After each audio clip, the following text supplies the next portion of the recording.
Hello friends, welcome to our channel all time real fact న్యూస్కి స్వాగతం. ఎవరైతే మన ఛానల్ని ఫస్ట్ టైం చూస్తున్నారో ప్రతి ఒక్కరు కూడా సబ్స్క్రైబ్ చేసుకోండి ఫ్రెండ్స్. అదేవిధంగా బెల్ అనే గంటను ఆన్లో పెట్టుకోండి. వీడియో నచ్చినట్లయితే లైక్ చేయండి, షేర్ చేయండి, కామెంట్ చేయండి. మీకు యూస్ఫుల్ అయ్యే ఇన్ఫర్మేషన్. తెలంగాణ రాష్ట్ర ప్రభుత్వం ప్రతిష్టాత్మకంగా చేపడుతున్న పథకాలలో భాగంగా ఏదైతే కొత్త స్కీమ్స్ తీసుకొస్తుందో డైలీ ఇన్ఫర్మేషన్, పథకాల గురించి అప్డేటు, అదేవిధంగా బ్రేకింగ్ న్యూస్ ప్రతి ఒక్కటి కూడా మన ఛానల్లో మీకు అందించడం జరుగుతుంది. వీడియో చూస్తున్న మిత్రులు ఎవరైతే ఉన్నారో అందరూ కూడా సబ్స్క్రైబ్ చేసుకోండి.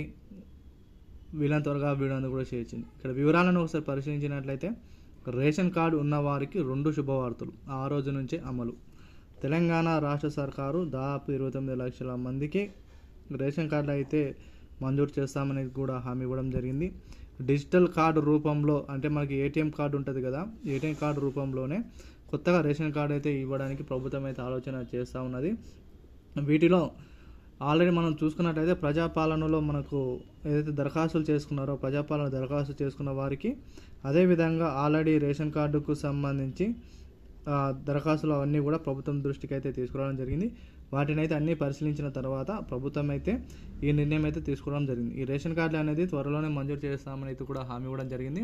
అయితే ఇప్పుడు వచ్చిన సమస్య ఏంటి అంటే ప్రభుత్వం అయితే కొన్ని పథకాలను అయితే ప్రవేశపెట్టింది. వాటిలో చూసుకున్నట్లయితే మొదటిగా మనకు చూసుకున్నట్లయితే రేషన్ బియ్యం సంబంధించి 3 నెలల బియ్యం అనేది మన గత 3 నెలలుగా ఇవ్వడం జరిగింది. ఈ రేషన్ బియ్యం సంబంధించి చాలా వరకు అయితే రేషన్ కార్డు అయితే లేదు. రేషన్ కార్డు లేని వరకు అయితే వారి యొక్క 3 నెలల బియ్యం చూసుకున్నట్లయితే ఒక బియ్యం బస్తా దాదాపు 1500 రూపాయలు అంటే దాదాపు ఒక 4500 రూపాయలు అయితే ఆ యొక్క వ్యక్తి అనేది లాస్ అయిన విషయం అందరికీ తెలిసింది. మరి ప్రభుత్వం అయితే రేషన్ కార్డు ఇస్తామని చెప్పిన ప్రభుత్వం అయితే మరి ఇంతవరకు అయితే రేషన్ కార్డు అయితే ఇవ్వలేదు. మరి ఇప్పుడైతే సమాచారం ఏంటిదంటే త్వరలోనే రేషన్ కార్డు కూడా పంపిణీ చేస్తామని కూడా హామీ ఇవ్వడం జరిగింది. అయితే వీటిలో భాగంగా ప్రభుత్వం అయితే ఈ రేషన్ కార్డు ఉన్న మహిళలకు, ఎవరైతే మహిళలు ఉన్నారో వాటి మహాలక్ష్మి పేరు కింద 2500 రూపాయల చొప్పున ప్రతి ఆడబిడ్డకు ఈ యొక్క 2500 రూపాయల చొప్పున ప్రతి ఒక్కరి ఖాతాలో జమ చేస్తామని అని సీఎం రేవంత్ రెడ్డి గారు అయితే చెప్పడం జరిగింది. ఎందుకంటే ఇప్పుడు దగ్గరలో సెప్టెంబర్ లోపు ఈ యొక్క ఎలక్షన్స్ అనేది ముగించాలని మనకు హైకోర్టు నుంచి తీర్పు అయితే రావడం జరిగింది.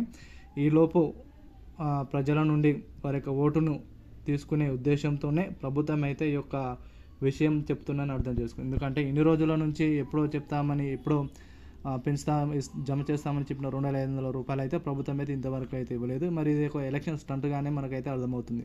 మరి మీరు దీనిపై మీ అభిప్రాయాన్ని కామెంట్ రూపంలో తెలియజేయండి. ఆల్రెడీ మనకు మహాలక్ష్మి పథకం కింద ఫ్రీ బస్ పెట్టిన విషయం అందరికీ తెలిసిన ఫ్రీ బస్ విషయంలో చాలామందికి ఎంతవరకు బస్ వలన ఎంతవరకు ఉపయోగాలు ఉన్నాయో మనం అందరం డైలీ చూస్తూనే ఉన్నాము. కాబట్టి మరి ఈ యొక్క 2500 రూపాయలపై ప్రభుత్వం అయితే ఏ విధంగా అయితే స్పందిస్తుందో, మరి ఇంత తక్కువ టైంలో మరి ఎంతమంది నుండి దరఖాస్తులు తీసుకుంటారో, మరి ఎవరికి ఇస్తారో, ఏ అర్హతలు ఉంటాయో దీనికైతే మనం కూడా వేచి చూడాలి.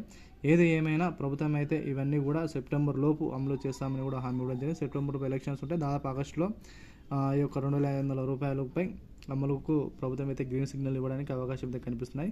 అదేవిధంగా రేషన్ కొన్న వారికి బియ్యం కూడా మరి వచ్చిన వారికి ఎవరైతే కొత్త రేషన్ కార్డు వస్తే ఆ వారికి కూడా మరి 3 నెలల బియ్యం ఏదైతే ఉన్నాయో ఆ బియ్యం కూడా ఇవ్వడానికి ప్రభుత్వం అయితే ఆలోచన చేస్తామని చెప్పడంలో ఎటువంటి సందేహం లేదు.